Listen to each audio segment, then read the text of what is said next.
Chapter 19, Sticky Notes. This chapter is about fossil fuels mainly, oil, coal, and natural gas. The case study is actually really important about oil sands and the Keystone pipeline. This information was not in the older version of our textbook because it is really new but important information that has been and will continue to be on the AP test. So a few years ago up in Canada, they started drilling. Actually, it's not even drilling. It's they take out these sands which has oil embedded in it, and they get the oil out through chemical processing. And so the idea is that the oil from up here in Canada can be sent down to Texas. And why Texas? Because Texas used to be an enormous oil state, and it has a lot of refineries just sitting able to refine that oil into gasoline. Building an oil refinery is actually very complicated in terms of the permits because it's not very good for the environment. And so it's actually cheaper to build a pipeline to take the oil from Canada down to Texas than it is to build refineries up here like in Montana or North Dakota. These ones are already built down here, and you don't have to go through environmental regulations and pollution controls because these ones are already here. So if you built new ones, it would be very costly, and you might not be able to get it built because of clean air regulations. So that's the reason why they want to build this pipeline called the Keystone pipeline. So the Keystone pipeline is very controversial. A lot of people who they are not opposed to the oil and gas industry, they actually don't want the pipeline going through their land. In case of a spill, who's going to clean it up? There's a lot of problems with it. But first you need to know about oil sands. Sometimes they're called tar sands, so either term oil sand or tar sand is fine.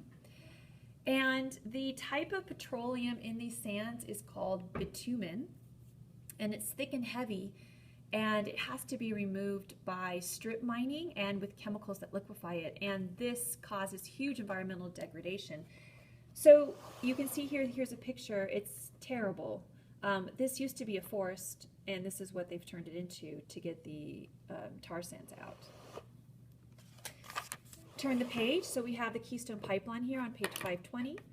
It is controversial. It's facing lawsuits. It can cause habitat loss, habitat fragmentation because some animals might not cross the pipeline. It can also cause spills if it breaks. All right, on page 521, know these energy sources here. These are all the kinds that we're going to go over the next 3 chapters: oil, natural gas, coal, etc., all the way down the list. Most energy comes from the sun, directly or indirectly. So fossil fuels were once living things that died and decomposed. And so the living things, energy comes initially from photosynthesis, so the sun. Solar comes from the sun, obviously. Wind does because wind is caused from the heating of air currents in convection loops that we studied in chapter 17. And then the spin of the earth diverts that air and creates wind. So the air heating in general is made by the sun. Hydrothermal dams come from the sun because it's kind of a roundabout way, but the water cycle depends on the sun evaporating water into clouds, and then the clouds rain, and then runoff goes into streams, and then we dam those streams and rivers into and turn them into a lake, and then we use that water. And so you have to have the sun for the water cycle. Biomass is burning a living thing like a tree or corn for ethanol, and that really is the sun through photosynthesis to grow those items. And waves is a little indirect because waves actually come from wind. When wind pushes across a body of water, it creates waves. All right, on this page on 523, know the figure and caption, and really what it says to you is that the United States is the most energy intensive country in the world. We use the most per capita. Canada is along with us, Norway, and Saudi Arabia as well. All right, know the top 2 for each. Okay, so the AP test often asks about reserves. Who has the most reserves of certain things? This is new. Venezuela has surpassed Saudi Arabia now. Saudi Arabia used to have the most in reserve, but they've been pumping a lot, so now we know it's Venezuela.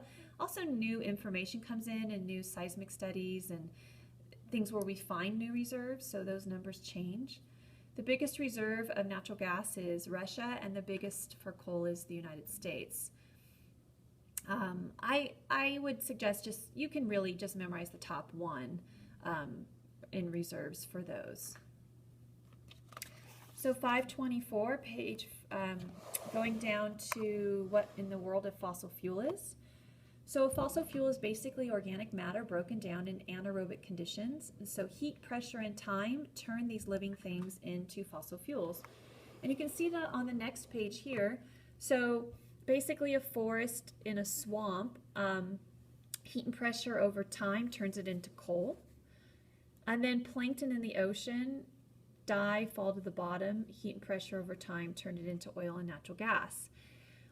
So a lot of places where we dig oil used to actually be the ocean, like Texas in the middle of our country, used to be the ocean. So know this figure and caption. You do need to know that coal is an ancient forest and that oil is ancient ocean life, mainly plankton on the planet. All right, and so we need to know some types of coal here on page 526. And so increasing heat and pressure actually creates better grades of coal.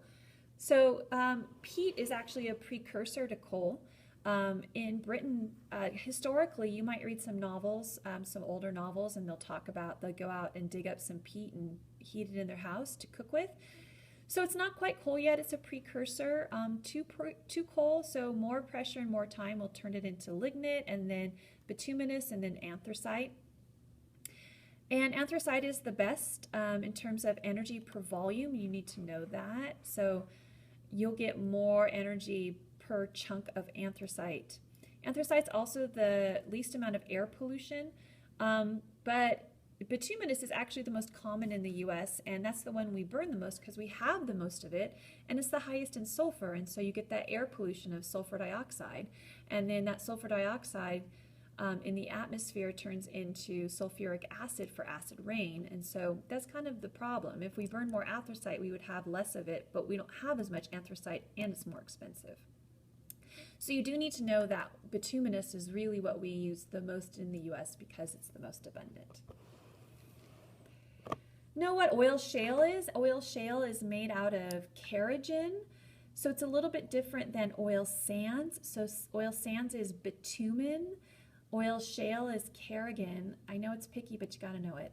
And so oil shale is basically shale rock that we break apart, sometimes through a fracking method, and we release that kerogen. It uses a lot of water to crack that oil out of the rock. Potential for getting new sources of methane come from called methane hydrate that's embedded in ice. We haven't really accessed this very much, but it is a potential source of fossil fuels. This is how we get the oil from the oil sands. Now, you don't have to know all of these stages of processing, but just read it over and know that it's a very intensive process that's extremely environmentally harmful, and it makes oil cost more money. So this is a more costly method of oil extraction.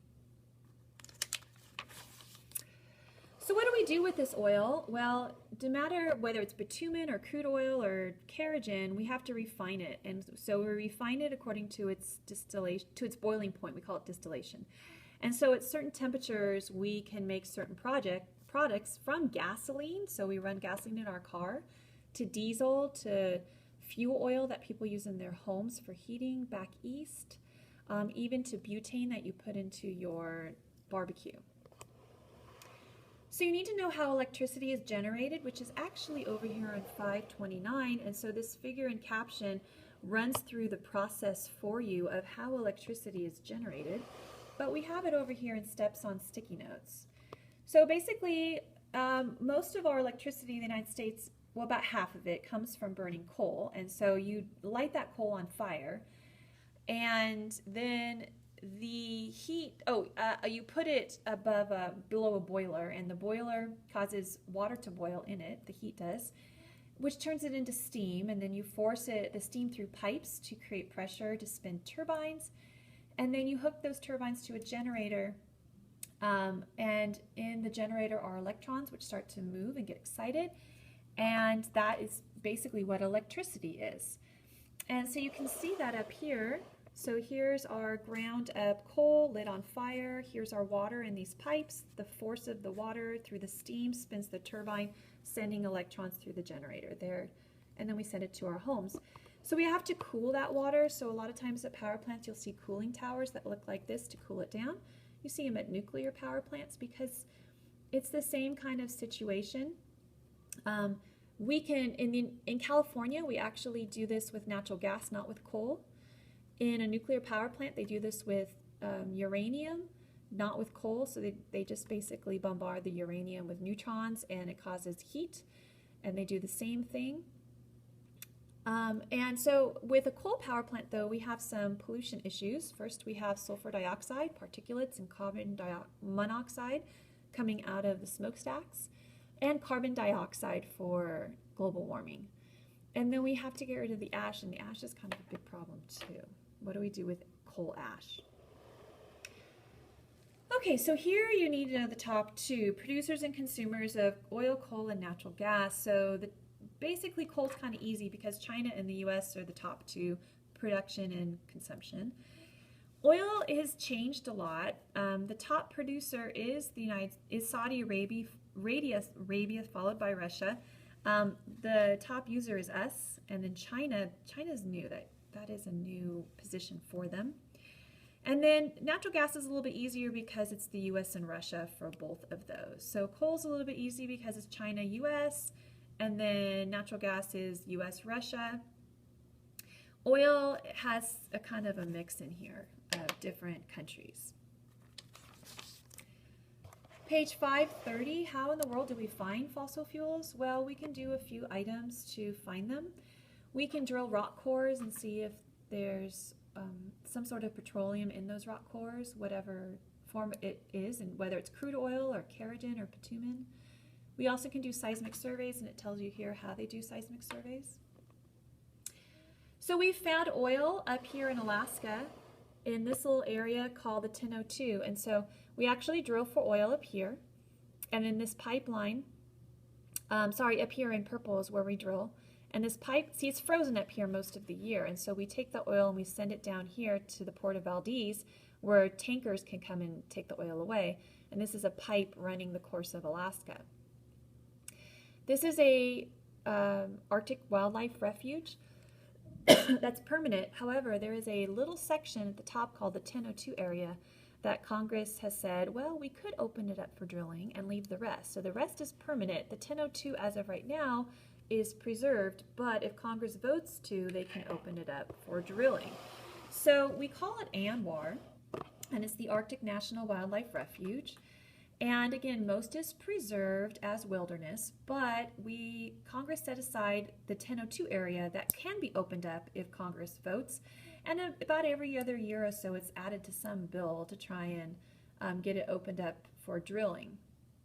So why do some people want to drill up there? Well, to create economic development, to create jobs in Alaska. So it's usually the Alaskan Congress people that want to open it up for jobs. And then it also reduces our reliance on foreign oil. Our anti-drilling excuses are that it's essential habitat for migrating caribou, that birds and other species need that habitat as well.